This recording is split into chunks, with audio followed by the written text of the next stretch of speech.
Asthma இருக்கிறவர் கொஞ்சம் இந்த வாழைப்பழம், பலாப்பழம், மொச்சை மொச்சை அவரு இருக்குது. அந்த மொச்சை, சமைச்ச பீட்ரூட், பால் இது சாப்பிடக்கூடாது. ஆஸ்துமா இருக்குது. எவ்வளோ பேர் இருக்கிறீங்க இல்லையா கிளாஸில்? ஆஸ்துமா இருந்தாலே, சைனஸ் ப்ராப்ளம் இருந்தால், சளிக்கு சம்மந்தப்பட்ட எதனால் பிரச்சனை இருந்தால் இந்த ஐட்டம் நீங்கள் அவாய்ட் பண்ணுறது நல்லது. அதுலேயும் பால் ரொம்ப முக்கியமானது. ஆஸ்துமா இருக்கிறவங்க பால் பார்க்கவே கூடாது.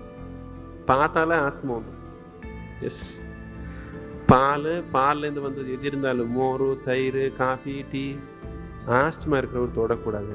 நீங்கள் பால் விட்டுட்டீங்கன்னா, முழுமையாக பால் இல்லாமல் பண்ணிட்டீங்கன்னா உங்கள் டயட்டில் 50% ஆஸ்துமா அதுலேயே இருக்குது நிறைய பேருக்கு. இந்த தேனில் இருக்க ரசாயனம் நிலை எப்படி இருக்கிறதுன்னா, உங்கள் ரத்தத்து நிலை எப்படி இருக்குது அப்படியே இருக்குது. இந்த தேனி ரொம்ப நெருக்கமாக இருக்கிறது.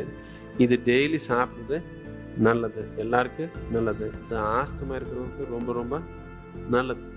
ஆஸ்துமா வர்ற மாதிரி இருந்தால், அந்த கன்ஜஷன் மாதிரி இருந்தால், அப்போ ஒரு 2 ஸ்பூன் தேனை கொஞ்சம் சுடு தண்ணியில் போட்டு சாப்பிட்டீங்கன்னா, இந்த ஆஸ்துமா வருது நாங்கள் ஒரு அரை மணி நேரம் 1 மணி நேரம் தள்ள முடியும். அதுக்குள்ளே நீங்கள் ஏதோ ஒரு மருந்து எடுத்து அதை ரிலீவ் பண்ணுறதுக்கு ஒரு வாய்ப்பு இருக்கிறது.